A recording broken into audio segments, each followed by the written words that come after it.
ನಮಸ್ಕಾರ. ಕೊರಗಜ್ಜ ಕೊಟ್ರೆ ವರ, ಮುನಿದ್ರೆ ಮಹಾಶಾಪ. ಒಬ್ಬ ರಕ್ತಕಾರಿ ಸತ್ತ, ಮತ್ತೊಬ್ಬ ಚಿಂತಾಜನಕ.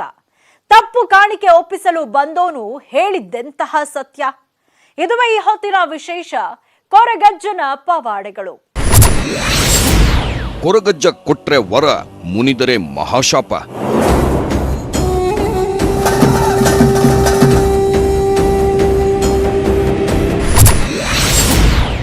ಒಬ್ಬ ರಕ್ತಕಾರಿ ಸತ್ತ, ಮತ್ತೊಬ್ಬ ಚಿಂತಾಜನಕ.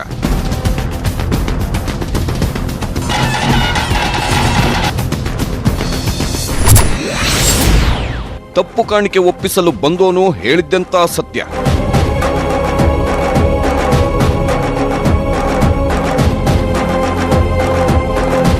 ದೇವರು, ಈ ಮಾತೇ ಒಂದು ಅದ್ಭುತ, ಈ ಮಾತೇ ಒಂದು ಶಕ್ತಿ. ದೇವರ ಮೇಲೆ ನಂಬಿಕೆ ಇದ್ರೆ ಒಳಿತಾಗುತ್ತೆ, ದೇವರು ನಮ್ಮನ್ನ ಕಾಪಾಡ್ತಾನೆ ಅಂತ ಹೇಳಲಾಗುತ್ತೆ. ಇದೇ ಕಾರಣಕ್ಕೆ ಜಗತ್ತಿನ ಬಹುತೇಕ ಜನರು ಒಂದಲ್ಲ ಒಂದು ರೀತಿಯಲ್ಲಿ ದೇವರನ್ನ ಭಕ್ತಿಯಿಂದ ಪೂಜಿಸಿ, ಪ್ರಾರ್ಥಿಸಿ, ಆರಾಧಿಸ್ತಾರೆ. ಆದ್ರೆ ನಾವಿವತ್ತು ದೇವರ ಬಗ್ಗೆ ಹೇಳ್ತಾ ಇಲ್ಲ, ದೈವದ ಬಗ್ಗೆ ಹೇಳ್ತಾ ಇದ್ದೀವಿ. ದೇವರಷ್ಟೇ ದೈವಗಳು ಕೂಡ ಮೋಸ್ಟ್ ಪವರ್ಫುಲ್ ಎನ್ನಲಾಗುತ್ತಿದೆ. ಅದಕ್ಕೆ ಬೆಸ್ಟ್ ಎಕ್ಸಾಂಪಲ್ ಕೊರಗಜ್ಜ.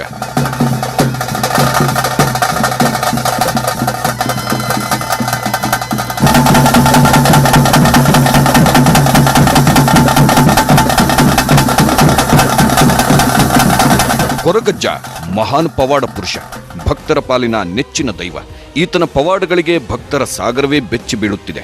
ಪದೇ ಪದೇ ನಡೆಯೋ ಕೊರಗಜ್ಜನ ಪವಾಡಗಳು ದೈವದ ಮೇಲಿನ ನಂಬಿಕೆ ಮತ್ತಷ್ಟು ಹೆಚ್ಚಾಗುವಂತೆ ಮಾಡುತ್ತಿದೆ. ಅದರಲ್ಲೂ ಕರಾವಳಿಯ ಜನರು ಅಪಾರವಾಗಿ ನಂಬುವ ದೈವ ಶಿವಾಂಶ ಸಂಭೂತ ಈ ಕೊರಗಜ್ಜ. ಕರಾವಳಿಗರ ಇಷ್ಟ ದೈವ.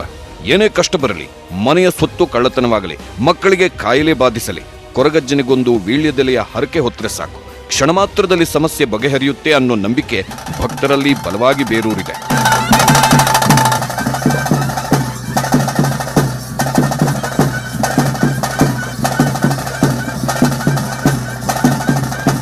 ಬೆಚ್ಚಿ ಬೀಳಿಸುವ ವಿಷಯ ಏನಂದ್ರೆ, ಈ ಕೊರಗಜ್ಜ ಒಲಿದ್ರೆ ಅವರ ಬಾಳು ಬಂಗಾರವಾಗುತ್ತೆ, ಹಸನಾಗುತ್ತೆ. ಅದೇ ಮುನಿದ್ರೆ ಅಜ್ಜನ ಶಾಪ ಮೃತ್ಯುವಾಗಿ ಕಾಡುತ್ತೆ. ಆ ಮಹಾಶಾಪಕ್ಕೆ ಜನ ರಕ್ತ ಕಕ್ಕಿ ಸಾಯುತ್ತಾರೆ, ವಿಲ ಒದ್ದಾಡಿ ಜೀವ ಬಿಡುತ್ತಾರೆ. ಅಂಥವರಲ್ಲಿ ನವಾಜ್ ಕೂಡ ಒಬ್ಬ.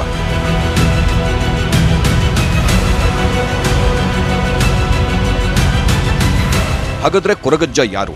ಇವರು ದೈವವಾಗಿದ್ದು ಹೇಗೆ? ಕರಾವಳಿ ಜನ ಕೊರಗಜ್ಜನನ್ನ ಆರಾಧ್ಯ ದೈವ ಅಂತ ಹೇಳಿ ಭಕ್ತಿ ಭಾವದಿಂದ ಪೂಜೆ ಮಾಡೋದ್ಯಾಕೆ? ಕೊರಗಜ್ಜನ ಆ ಮಹಾಪವಾಡಗಳೇನು ಅನ್ನೋದನ್ನ ಎಳೆಯಾಗಿ ಬಿಚ್ಚಿಡ್ತೀವಿ. ಆದ್ರೆ ಅದಕ್ಕಿಂತ ಮೊದಲು ಮಂಗಳೂರಲ್ಲಿ ತಪ್ಪು ಕಾಣಿಕೆ ಒಪ್ಪಿಸಲು ಬಂದೋನು ಹೇಳಿದ್ದೆಂಥ ಸತ್ಯ ಅನ್ನೋದನ್ನ ನೀವು ನೋಡ್ಲೇಬೇಕು.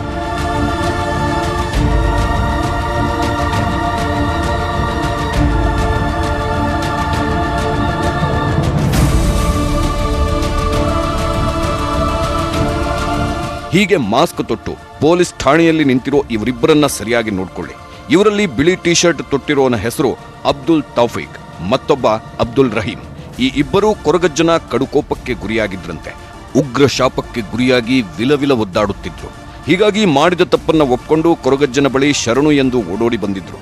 ಕೊನೆಗೆ ಪೊಲೀಸರ ಅತಿಥಿಗಳಾಗಿದ್ದಾರೆ.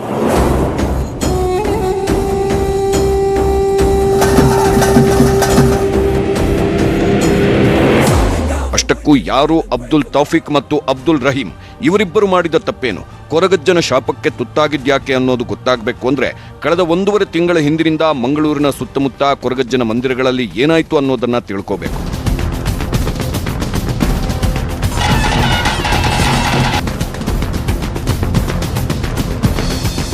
ಈ ದೈವಸ್ಥಾನ ಕರಾವಳಿ ಜನರ ಕುತೂಹಲದ ಕೇಂದ್ರವಾಗಿದೆ. ಮಂಗಳೂರು ನಗರದ ಎಮ್ಮೆಕೆರೆಯ ಕೋಟೆ ಬಬ್ಬುಸ್ವಾಮಿ ದೇವಸ್ಥಾನದಲ್ಲಿ ನೆಲೆ ನಿಂತಿದ್ದಾರೆ ಪವಾಡ ಪುರುಷ, ಜನರ ನೆಚ್ಚಿನ ದೈವ ಕೊರಗಜ್ಜ. ಆದರೆ ಕಳೆದ 2 ತಿಂಗಳಿನಿಂದ ಕಿಡಿಗೇಡಿಗಳ ತಂಡ ಮಂಗಳೂರಿನಲ್ಲಿ ಶಾಂತಿ ಭಂಗ ಮಾಡಲು ನಾನಾ ಕೆಲಸ ಮಾಡುತ್ತಿತ್ತು. ಅದರಲ್ಲೂ ಜನ ಶ್ರದ್ಧಾ ಭಕ್ತಿಯಿಂದ ನಂಬೋ ದೈವಸ್ಥಾನಗಳಿಗೆ ಭಕ್ತರ ಸೋಗಿನಲ್ಲಿ ತೆರಳಿ ಕಾಣಿಕೆ ಹುಂಡಿಗೆ ಬಳಸಿದ ಕಾಂಡೋಮ್ ಹಾಕಲಾಗುತ್ತಿತ್ತು. ಜೊತೆಗೆ ಕಾಗದದಲ್ಲಿ ದೇವರ ಬಗ್ಗೆ ಮತ್ತು ಧರ್ಮದ ಬಗ್ಗೆ ತುಚ್ಛವಾಗಿ ನಿಂದಿಸಿ ವಿಗ್ರಹ ಪೂಜೆ ವಿರೋಧದ ಬರಹಗಳನ್ನು ಹುಂಡಿಗೆ ಹಾಕಲಾಗಿತ್ತು. ಅಷ್ಟೇ ಅಲ್ಲ, ರಾತ್ರಿ ಹೊತ್ತು ದೈವಸ್ಥಾನಕ್ಕೆ ಹೋಗಿ ದೈವಸ್ಥಾನದ ಪ್ರಾಂಗಣದಲ್ಲಿ ಮಲಮೂತ್ರ ಮಾಡಿ ಅಪವಿತ್ರಗೊಳಿಸುತ್ತಿದ್ರು. ದುಷ್ಕರ್ಮಿಗಳ ಈ ಕೃತ್ಯಕ್ಕೆ ಹಿಂದೂ ಸಂಘಟನೆಗಳು ಸೇರಿದಂತೆ ಭಕ್ತ ಸಮೂಹ ಭಾರೀ ವಿರೋಧ ವ್ಯಕ್ತಪಡಿಸಿತ್ತು. ಮಂಗಳೂರಿನಿಂದ ಕೊರಗಜ್ಜನ ಮೂಲಸ್ಥಾನ ಕುತ್ತಾರುವರೆಗೆ ಸಹಸ್ರಾರು ಮಂದಿ ಪಾದಯಾತ್ರೆ ಮಾಡಿ ಆರೋಪಿಗಳ ಬಂಧನಕ್ಕೆ ಒತ್ತಾಯಿಸಿದ್ದರು.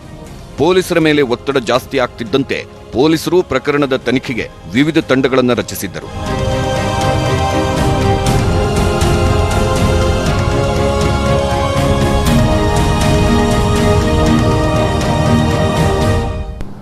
ಇತ್ತೀಚೆಗೆ ಅಂದರೆ ಸುಮಾರು ಒಂದು 3 ತಿಂಗಳಲ್ಲಿ 4-5 ಪ್ರಕರಣಗಳು ಕೊರಗಜ್ಜನ ಕ್ಷೇತ್ರದಲ್ಲಿ ಕಾಣಿಕೆ ಡಬ್ಬಿಯನ್ನು ತೆಗೆದು ನೋಡಿದಂಥ ಸಂದರ್ಭದಲ್ಲಿ ಅಲ್ಲಿ ಕೆಲವು ಅಹಿತಕರ ವಸ್ತುಗಳು ಅಂದರೆ ಈ ಕಾಂಡೋಮ್ ಹಾಕುವಂಥದ್ದು, ಕೆಲವು ಬರವಣಿಗೆ ಮಾಡುವಂಥದ್ದು, ಈ ಥರದ್ದೆಲ್ಲ ಹಾಗೆ ಅಪವಿತ್ರ ಮಾಡುವಂಥ ಕೆಲಸ ಆಗಿತ್ತು. ಅದರ ಹಿನ್ನೆಲೆಯಲ್ಲಿ ನಮ್ಮ ಪಾಂಡೇಶ್ವರ ಪೊಲೀಸ್ ಠಾಣೆ, ಕದ್ರಿ ಪೊಲೀಸ್ ಠಾಣೆ, ಉಳ್ಳಾಳ ಪೊಲೀಸ್ ಠಾಣೆ ಸೇರಿದಂತೆ ಒಟ್ಟು 4-5 ಪ್ರಕರಣಗಳು ದಾಖಲಾಗಿತ್ತು.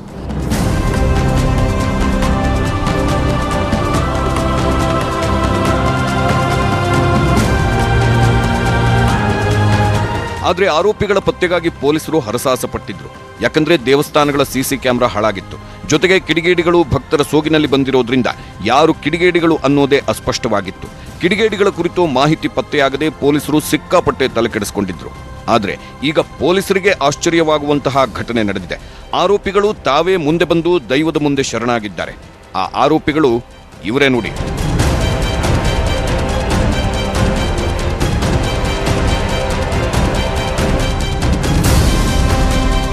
ಕಳೆದ ಬುಧವಾರ ಎಮ್ಮೆಕೆರೆಯ ಬಬ್ಬುಸ್ವಾಮಿ ದೇವಸ್ಥಾನದಲ್ಲಿ ಕೊರಗಜ್ಜನ ನೇಮೋತ್ಸವ ನಡೆಯುತ್ತಿತ್ತು.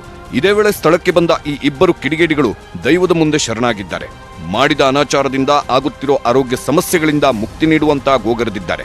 ಅಷ್ಟಕ್ಕೂ ಅವರು ಮಾಡಿದ ತಪ್ಪೇನು ಅಂತ ದೈವಸ್ಥಾನದ ಪ್ರಮುಖರು ಕೇಳಿದಾಗ ಎಲ್ಲವನ್ನ ಎಳೆಯಾಗಿ ಬಾಯ್ಬಿಟ್ಟಿದ್ದಾರೆ. ದೇವಸ್ಥಾನವನ್ನ ಅಪವಿತ್ರಗೊಳಿಸಿದವರು ಇವರೇ ಅಂತ ಗೊತ್ತಾದ ತಕ್ಷಣ ಮಂಗಳೂರು ಪೊಲೀಸರಿಗೆ ಮಾಹಿತಿ ನೀಡಿದ್ದಾರೆ. ಸ್ಥಳಕ್ಕಾಗಮಿಸಿದ ಪೊಲೀಸರು ಇಬ್ಬರು ಆರೋಪಿಗಳನ್ನು ಬಂಧಿಸಿದ್ದಾರೆ.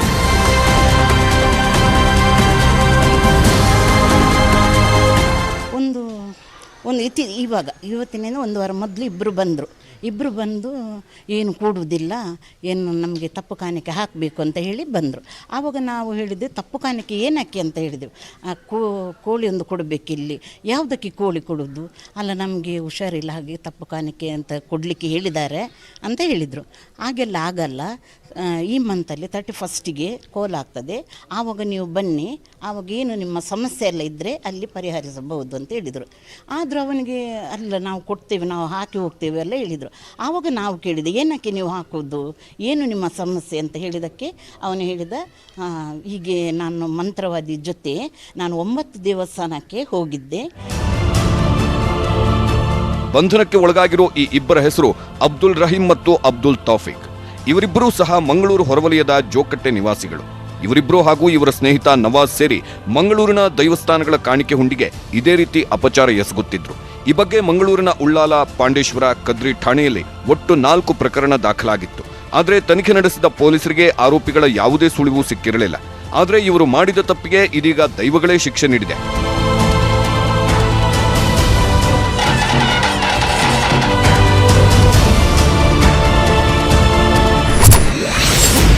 ಹಾಗಾದ್ರೆ ಯಾರು ಆ ನವಾಜ್? ಆರೋಪಿಗಳು ತಪ್ಪೊಪ್ಪಿಕೊಂಡಿದ್ಯಾಕೆ?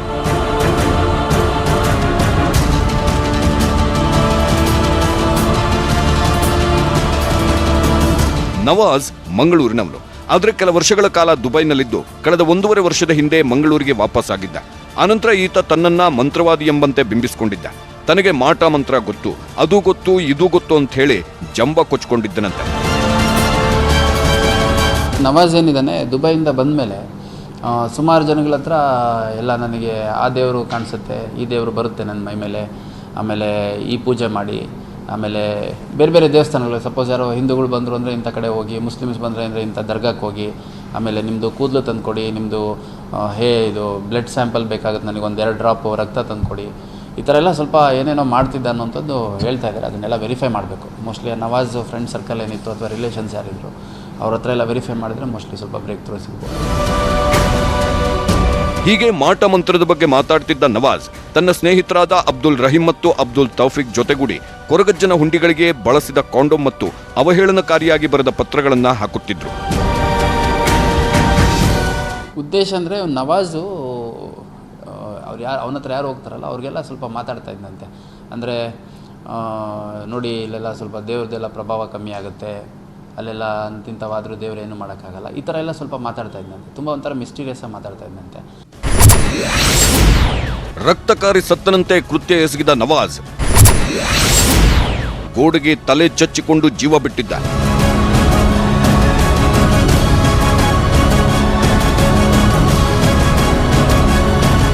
ನವಾಜ್ ಮಾಡಿದ ಪಾಪ ಆತನ ಹೆಗಲೇರಿ ಕೂತಿತ್ತು.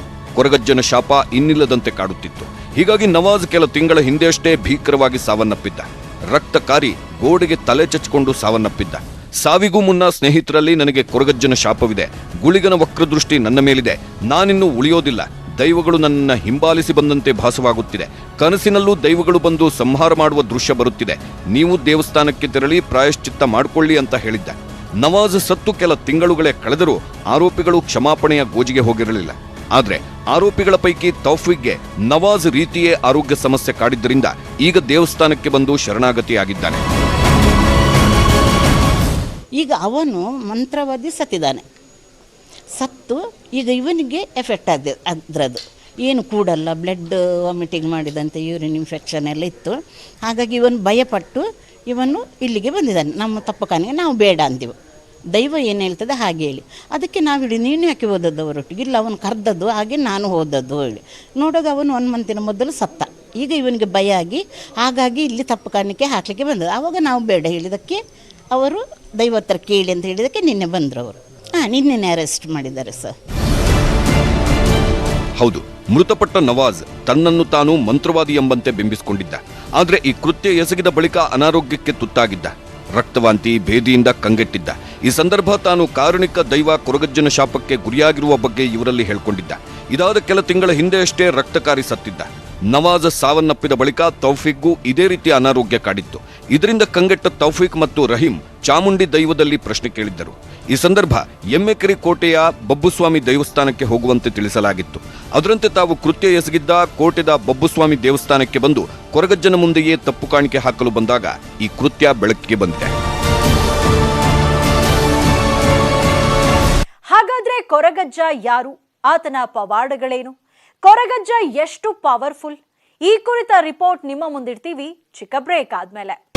ಕರಾವಳಿ ಜನರ ನೆಚ್ಚಿನ ದೈವ, ಪವಾಡ ಪುರುಷ, ಇಷ್ಟಾರ್ಥಗಳನ್ನ ಕ್ಷಣಾರ್ಥದಲ್ಲಿ ಈಡೇರಿಸೋ ಪವರ್ಫುಲ್ ದೈವ. ಹಾಗೇನೆ ಕೊರಗಜ್ಜ ಮುನಿದ್ರೆ ಅಂಥವರಿಗೆ ಕ್ಷಮೆ ಸಿಗೋದೇ ಇಲ್ಲ. ಅದಕ್ಕೆ ಬೆಸ್ಟ್ ಎಕ್ಸಾಂಪಲ್ ನಂತಿದೆ ಮಂಗಳೂರಿನಲ್ಲಿ ರಕ್ತಕಾರಿ ಸತ್ತವನ ಸ್ಟೋರಿ. ತಪ್ಪು ಮಾಡೋದು ಸಹಜ, ತಿದ್ದಿ ನಡೆಯೋದು ಮನುಜ ಅನ್ನೋ ಮಾತಿದೆ. ಆದರೆ ಕೆಲವು ತಪ್ಪುಗಳನ್ನು ಕ್ಷಮಿಸಲು ಸಾಧ್ಯವೇ ಇಲ್ಲ. ಅಂಥ ತಪ್ಪನ್ನ ಮಂಗಳೂರಲ್ಲಿ 3 ಮಾಡಿದ್ರು. ಇದರಿಂದ ಕೊರಗಜ್ಜನ ಕಡುಕೋಪಕ್ಕೆ ತುತ್ತಾಗಿದ್ದ ಆ 3ರಲ್ಲಿ ಒಬ್ಬ ರಕ್ತಕಾರಿ ಸತ್ರೆ ಮತ್ತೊಬ್ಬ ಚಿಂತಾಜನಕ ಸ್ಥಿತಿ ತಲುಪಿದ್ದ. ಇದರಿಂದ ಭಯಭೀತಿಗೊಂಡಿರೋ ಆ ಇಬ್ಬರು ಕೊರಗಜ್ಜನ ಬಳಿ ಕ್ಷಮಾಪಣೆ ಕೇಳಲು ಬಂದು ಇದೀಗ ಕಂಬಿ ಎಣಿಸುತ್ತಿದ್ದಾರೆ. ಹೌದು, ಈ ಆರೋಪಿಗಳು ಮಂಗಳೂರು ನಗರದ ಎಮ್ಮೆಕೆರೆ ಬಬ್ಬುಸ್ವಾಮಿ ಪರಿವಾರ ದೈವಗಳ ಕ್ಷೇತ್ರ ಸೇರಿದಂತೆ ನಗರದ ಹಲವು ದೇವಸ್ಥಾನದ ಕಾಣಿಕೆ ಡಬ್ಬಿಗಳಿಗೆ ಅಶ್ಲೀಲ ಸೊತ್ತುಗಳನ್ನು ಹಾಕಿ ಅಪವಿತ್ರಗೊಳಿಸಿದ್ರು.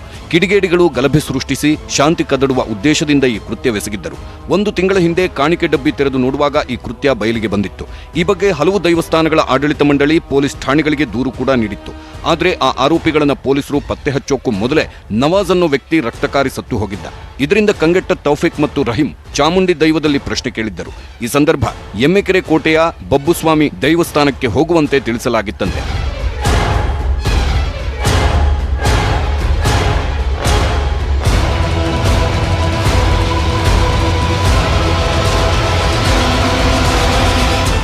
ಇಲ್ಲಿ 1 ತಿಂಗಳ ಮೊದಲು 2 ಜನ ಇಲ್ಲಿ ಕುತ್ತಾರದಲ್ಲಿ ಚಾಮುಂಡಿ ದೇವಸ್ಥಾನಕ್ಕೆ ಪ್ರಶ್ನೆ ಕೇಳುವಾಗ ಅವರಿಗೆ ಎಲ್ಲಿ ಅದಕ್ಕೆ ಪರ್ಯಾಯ ಇಲ್ಲ, ಎಮ್ಮೆಕೆರೆಯ ದೇವಸ್ಥಾನಕ್ಕೆ ಹೋದರೆ ಪರ್ಯಾಯ ಸಿಗಬಹುದು ಅಂತ ಅಲ್ಲಿ ಪ್ರಶ್ನೆಯಲ್ಲಿ ಹೇಳಿದ್ದಾರೆ. ಆ ಪ್ರಕಾರ ಇಲ್ಲಿ ಬಂದವರು ನನ್ನ ಅಣ್ಣನ ಹತ್ರ ಕೇಳಿ ಪ್ರಸಾದ ತಗೊಂಡು ಹೋಗಿದ್ದಾರೆ. ಆ ನಂತರ ಅವರಿಗೆ ಸಮಾಧಾನ ಇಲ್ಲ. ಆಮೇಲೆ ಅವರು ಹೇಳಿದರು, ನನ್ನ ಹತ್ರ ಹೇಳಿದರು, ಹೀಗೆ ಜನ ಬಂದಿದ್ದಾರೆ, ಪ್ರಸಾದ ಕೊಟ್ಟಿದ್ದೇನೆ ಅಂತ. 2 ದಿವಸ ಬಿಟ್ಟು ಬರಲಿ, ನಾನು ಮಾತಾಡ್ತೀನಿ. ಕೊರಗಜ್ಜನ ಶಾಪ ಅಂದ್ರೇನೆ ಹಾಗೆ. ಎಲ್ಲೇ ಹೋದ್ರೂ ಶಾಪಕ್ಕೆ ವಿಮೋಚನೆ ಸಿಗಲ್ಲ. ಶಾಪ ವಿಮೋಚನೆ ಸಿಗಬೇಕು ಅಂದ್ರೆ ಕೊರಗಜ್ಜನ ಬಳಿಯೇ ಬರಬೇಕು. ಹೀಗಾಗಿ ತೌಫೀಕ್ ಮತ್ತು ರಹೀಂ ಇಬ್ಬರು ಕಳೆದ ಬುಧವಾರ ಕೊರಗಜ್ಜನ ದೇವಸ್ಥಾನಕ್ಕೆ ಬಂದಿದ್ರು. ಆದರೆ ಕೊರಗಜ್ಜ ಮಾತ್ರ ಅವರಿಗೆ ಕ್ಷಮಾಪಣೆ ಕೊಡಲೇ ಇಲ್ಲ. ಬಂದಿದ್ದಾರೆ. ಬಂದು ಕೊರಗಜ್ಜನ ಹತ್ರ ಕೇಳುವಾಗ ಕೊರಗಜ್ಜ ಅವರಿಗೆ ನುಡಿಗಟ್ಟಿದೆ, ಧರ್ಮದಲ್ಲಿ ಬಂದವರಿಗೆ ಧರ್ಮವನ್ನು ನಾನು ಕೊಡ್ತೇನೆ. ಮತ್ತು ಅನರ್ಥವಾಗಿ ಬಂದಿದ್ದರೆ ನಾನು ಸಹಾಯ ಮಾಡೋದಿಲ್ಲ. ಯಾರಿಗೆ ನನ್ನ ಧರ್ಮದಲ್ಲಿ ಬರ್ತೇನೆ. ನೀವು ಮಾಡಿದ ವಿಷಯ ಎಂದು ಹೇಳಿದಾಗ ನಾನು ನನ್ನ ಫ್ರೆಂಡು ದೋಸ್ತಿಬ್ಬ ಬಂದು ಇಲ್ಲಿ ಎಮ್ಮೆಕೆರೆ ಹತ್ರ ನಿಂತು ಏನಲ್ಲಿ ಕೈ ಮುಗಿದು ಹೋಗಿದ್ದಾನೆ. ಆ ನಂತರ ಗಾಡಿಯಲ್ಲಿ ಹೋಗುವಾಗ ಅವನ ಗುಳಿಗದೆ ಹಿಂದೆ ಬರ್ತಾ ಉಂಟು, ಮಲಗಿದಲ್ಲಿ ಕಾಣ್ತಾ ಉಂಟು ಅಂತ ಹೇಳಿದಾನಂತೆ. ಆ ನಂತರ ಇವನಿಗೆ ಕೂಡ ಅದೇ ರೀತಿ ನಡೆಯುತ್ತಾ ಇತ್ತು. ಕೇಳಿದ್ರಲ್ಲ, ಕಷ್ಟ ಅಂತ ಬಂದವರಿಗೆ ಕರಗುತ್ತಿದ್ದ ಕೊರಗಜ್ಜ ದುಷ್ಟರು ದುರುಳರನ್ನ ಕ್ಷಮಿಸೋದೇ ಇಲ್ವಂತೆ. ಅದ್ಯಾವಾಗ ಕೊರಗಜ್ಜ ಇವರಿಗೆ ಕ್ಷಮೆ ಇಲ್ಲ ಅಂತ ಹೇಳಿದ್ರು, ಆಗ ಊರಿನ ಜನ ಇವರ ಬಗ್ಗೆ ಪೊಲೀಸರಿಗೆ ಸುದ್ದಿ ಮುಟ್ಟಿಸಿದ್ರು. ಇನ್ನು ಪೊಲೀಸರ ಮುಂದೆ ಕೂಡ ಇವರು ಮಾಡಿದ ತಪ್ಪನ್ನ ಒಪ್ಪಿಕೊಂಡಿದ್ದರಿಂದ ವಶಕ್ಕೆ ಪಡೆದ ಪೊಲೀಸರು ವಿಚಾರಣೆ ನಡೆಸುತ್ತಿದ್ದಾರೆ.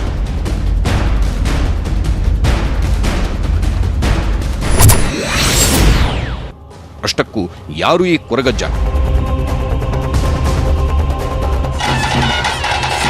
ಕೊರಗಜ್ಜ ದಕ್ಷಿಣ ಕನ್ನಡ ಹಾಗೂ ಉಡುಪಿ ಜಿಲ್ಲೆಯ ಜನಪ್ರಿಯ ದೈವ.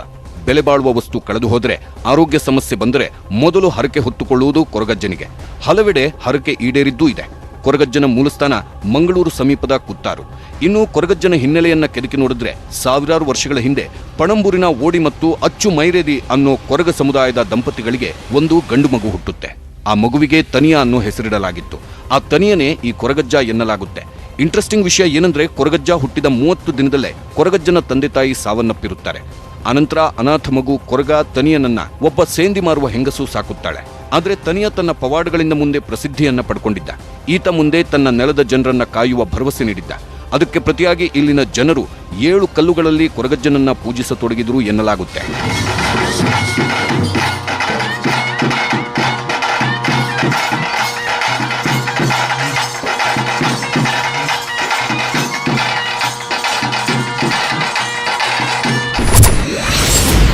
ಅವಮಾನಿಸಿದವರಿಗೆ ಶಿಕ್ಷಿಸುತ್ತಾನೆ ಕೊರಗಜ್ಜ.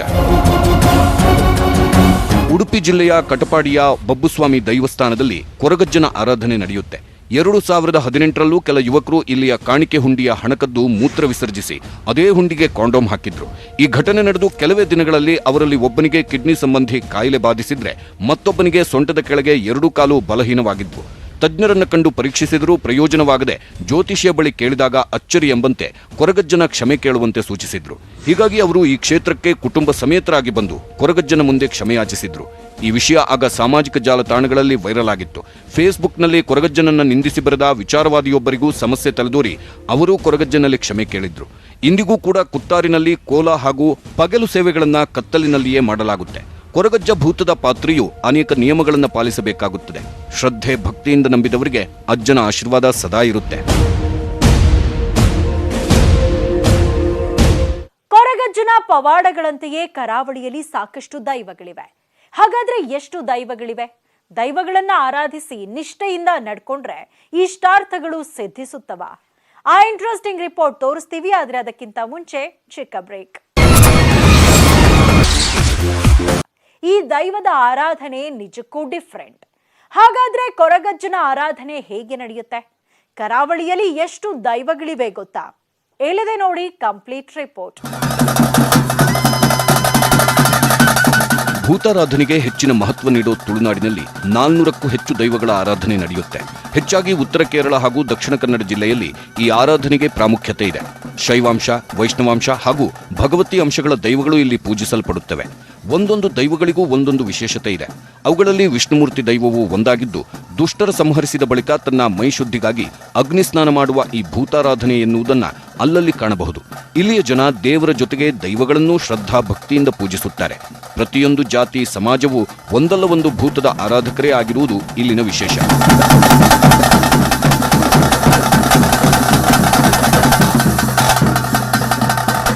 ಆದ್ರೆ ಎಲ್ಲಾ ದೈವಗಳ ಪೈಕಿ ಕೊರಗಜ್ಜ ವಿಶೇಷವಾಗಿ ನಿಲ್ತಾನೆ. ಹೀಗಾಗಿ ಕರಾವಳಿ ಜನ ಕೊರಗಜ್ಜನನ್ನ ಅತ್ಯಂತ ಶ್ರದ್ಧಾ ಭಕ್ತಿಯಿಂದ ಪೂಜಿಸುತ್ತಾರೆ.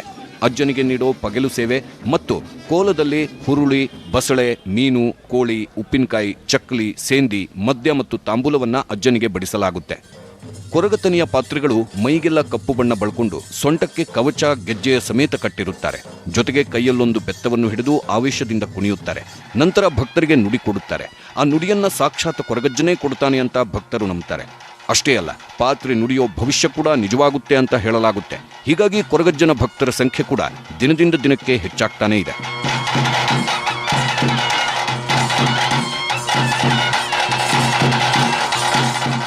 ನೋಡಿದ್ರಲ್ಲ ಕೊರಗಜ್ಜನ ಪವಾಡಗಳನ್ನ. ಇದಾಗಿತ್ತು ಈ ಹೊತ್ತಿನ ಸ್ಪೆಷಲ್. ನೋಡ್ತಾ ಇರಿ News 18 ಕನ್ನಡ. ಜಾಲ ನಮ್ಮದು, ಬಲ ನಿಮ್ಮದು.